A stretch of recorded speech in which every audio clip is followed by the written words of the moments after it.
guess we don't have a real format here tonight, but I'll just start off with a couple of words and just say how much I've really enjoyed my time here at UMass. It's been a fabulous 11 years. We've had, Sue and I have had a great opportunity to make a lot of great friends, meet a lot of great people. It's really been a great ride, and we can't thank the university enough for giving us this opportunity. I think we've accomplished quite a bit working together. It's never just one person, it's a whole team working together to get things done. And what we've been able to accomplish here, particularly in the capital improvements, areas like that, support for our student athletes, academic support, I'm really proud of what we've been able to accomplish over these past 11 years. But there comes a point when you feel that perhaps a change is good. I know it's going to be a great opportunity for us, and I think it'll be a great opportunity for UMass as well. Somebody will come in with new blood and new ideas, and I really believe that it'll give the program a lift, take it to new levels. So I'm really excited to be where we are. I'm excited to go out to Santa Barbara and take on that challenge as well. But I will always think fondly of UMass and our experiences here. So with that, I'll open it up to questions. John, you mentioned the things that you've accomplished in 11 years. It's a long time. What are you kind of most proud of when you look back over that 11-year period of what you got accomplished? Well, I think it's really kind of the whole body of work, and I put it in context with where the program was when I got here. We had turnover with, I think, 3 ADs in 3 years, and a lot of programs didn't know if we would be able to sustain them because of budget cuts and things like that. So we were able to provide a steady hand and some stability during that time. And then later during my tenure, I think what we've been able to accomplish with the physical improvements, the capital improvements, the new facilities, the renovations at softball and at lacrosse, the boathouse, the rec center, the football performance center, and now the Champions basketball practice facility that will open here in a couple of months. So I think those are significant changes that will position the program for the future, and I take a great deal of pride in it. A lot of times in these situations, you hear people say they wanted to leave the department in better shape than they found it. Feel like that you accomplished that in that? Well, I hope so, but that's probably for others to judge. You wish that every decision you made was a home run, that you never maybe took a misstep where it had something not work out, but that's simply not the way the world works. So I think when you look at the total package, we've had some great successes.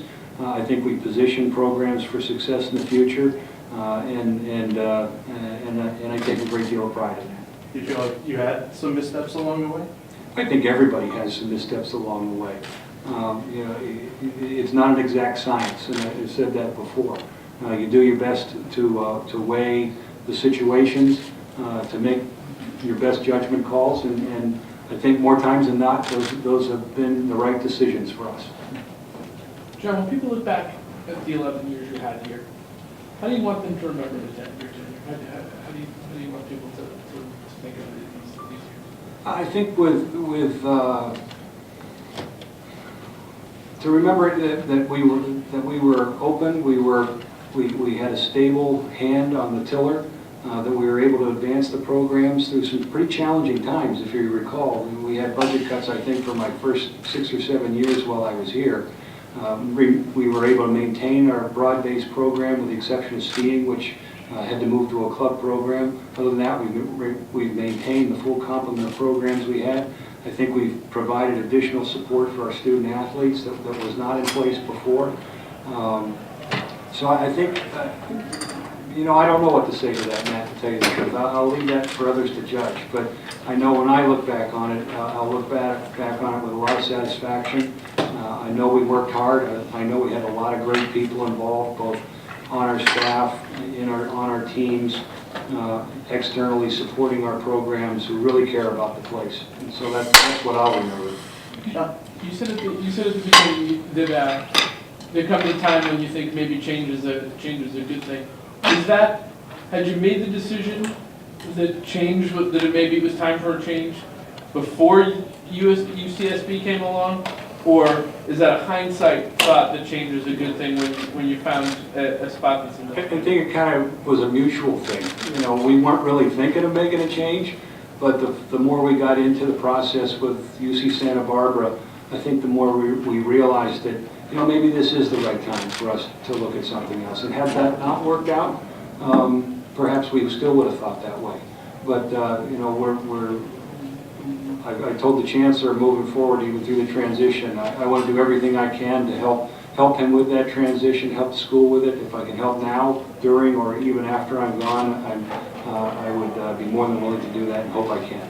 How do you describe the challenges that next UMass City is going to have, the various challenges that are going to face coming months, years, from the football transition to everything? How do you describe that challenge that your success will face? I think there's challenges everywhere. You know, no matter, I'll have challenges at UCSB too, probably some of them that I don't even know about right today. But certainly, you know, the one that's the most obvious is finding a conference home for football. And I've said before, I don't think that's a matter of if, I think that's a matter of when. I think all the hard work that Mark and his staff are doing right now and the improvement that we're seeing with the competitive level of the team that we saw last year and that we anticipate will be there again next year, those things are what are going to make a difference. Those are the things that are going to open eyes with various conferences that I believe sincerely will lead to an opportunity at some point down the road. So I think it's a lot of staying the course, staying resolute to the mission. We said from the beginning when we started this process it was going to be a 5 to 7 year transition, and I think that's still the case. So it's just going to take a great deal of work, perseverance, and one of these days that opportunity is going to emerge. I'm very confident of that. You said when you reflect back on your match, you take a lot of satisfaction out of it. Is there one instance or one thing in particular that comes to mind that you're most satisfied with? Boy, I don't know. In 11 years, a lot of things happen. A lot of great moments over that period of time. Certainly, soccer going to the Final Four was a kind of a miracle run there with Sam at the helm. All the great moments with Elaine with softball. Going to the championship game in football. You know, there's so many. And then getting back to the tournament this year with men's basketball is something that we've been focused on for so long, and then to see that to come together. So I can't really put my finger on just one thing.